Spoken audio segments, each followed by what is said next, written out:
नमस्कार दोस्तों, स्वागत है आपका A to Z स्टोरीज अद्भुत ऑफिशियल पर।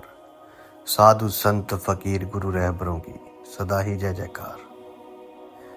इब्राहिम एक सूफी संत हुए हैं, महान सूफी संत जो किसी समय राजा हुआ करते। एक बार इब्राहिम मक्का की यात्रा कर रहे थे। उनके पास ऊंटों का बड़ा काफिला था और नौकर चाकरों का बड़ा दल था। एक रेगिस्तान में जितनी भी विलासिता संभव थी, उसके साथ वे बहुत विलासी तरीके से यात्रा कर रहे थे। उनके तंबू बहुत ही आलीशान थे, जिनके खूंटे भी सोने के थे। जो कुछ भी सोने से गूंथा हुआ, मड़ा हुआ हो सकता था, वे सब कुछ वैसा ही था, सोने का। उनके कपड़े भी सबसे ज्यादा महंगे, शानदार थे। एक अन्य सूफी संत फकीर जो इधर उधर भटकने वाले दरवेश थे, उधर से गुजरे और इतने भव्य विलासी जीवन को देखकर सोचने लगे, ये आध्यात्मिक व्यक्ति नहीं हो सकते। जब उन्हें इब्राहिम से मिलने का मौका मिला तो उन्हें डांटते हुए बोले, आप कैसे सूफी हैं, कैसे फकीर हैं? आप अब भी अपनी सांसारिक संपत्ति को पकड़े हुए हैं, सोने के खूंटे भी। इब्राहिम ने बस सिर हिलाया और कहा, आप थोड़ा आराम कीजिए। रात में वो दोनों जब फिर मिले तो इब्राहिम बोले, कल सुबह जल्दी ही हम मक्का की ओर पैदल जाएंगे। दरवेश ने कहा, ठीक है, मैं भी वहीं जा रहा हूं। वे सुबह जल्दी उठे और साथ साथ चल पड़े। कुछ घंटों तक रेगिस्तान में चलने के बाद दरवेश को अचानक याद आया कि वे अपना भीख का कटोरा वहीं भूल आया था, जहां वे सोए थे। उन्होंने इब्राहिम से कहा, मैं अपना कटोरा भूल आया, वापस जाकर ले आता हूं। वे पीछे लौटने लगे। इब्राहिम ने उनकी ओर देखा और बोले, मैंने अपनी सारी भौतिक संपत्ति पीछे छोड़ दी है, ऊंट, सोने के खूंटे और भी सब कुछ। मैं बिना पीछे देखे चल रहा हूं और आप भीख के कटोरे के लिए पीछे वापस जाना चाहते हैं। मैं आपको बताना चाहता हूं, सोने के खूंटे सिर्फ रेत में गड़े हुए थे, वे मेरे हृदय में नहीं गड़े थे। चाहे लोहा हो या सोना, मुझे कोई फर्क नहीं पड़ता। मैंने उन्हें सोने का बनाया, पर आप अपना भीख का कटोरा भी छोड़कर चलना नहीं चाहते। आप मक्का की ओर जा रहे हैं, जो सबसे ज्यादा पवित्र जगहों में से सबसे ज्यादा पवित्र है, पर आप एक भीख के कटोरे के लिए वापस जा रहे हैं। मेरे पास तो मेरा कोई भीख का कटोरा भी नहीं है। और इब्राहिम चल पड़े। आपके पास क्या है और क्या नहीं है? आप क्या खाते हैं, क्या पहनते हैं या कैसे रहते हैं? इन सब से ये निश्चित नहीं होना चाहिए कि आप अपने अंदर से कैसे हैं।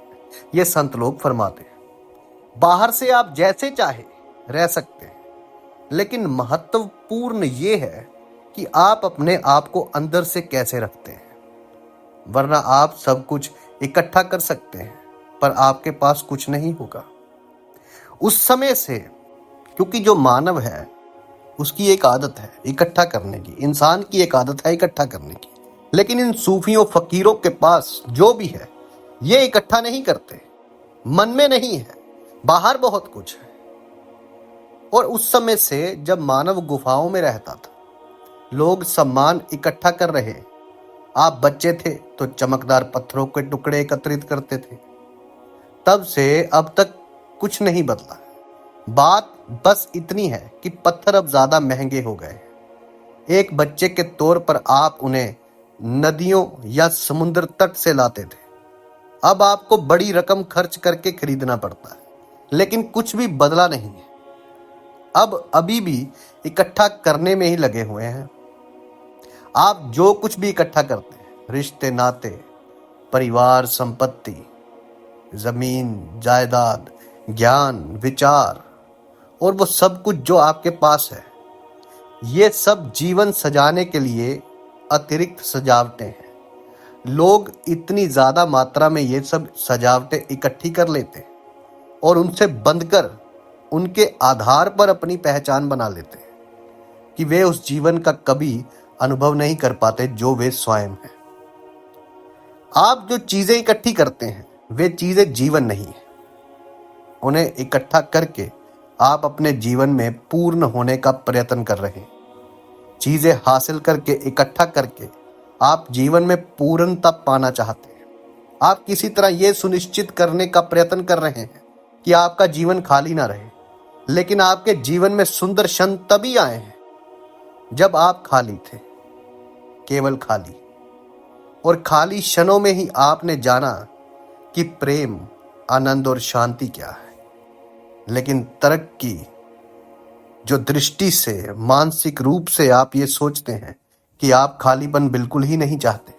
आप किसी फकीर से पूछिए जो पहुंच रखता हो कहीं, वो कहेगा कि अधिकतर समय मेरे मन में कोई भी विचार नहीं होता, मैं बस खाली रहता हूं।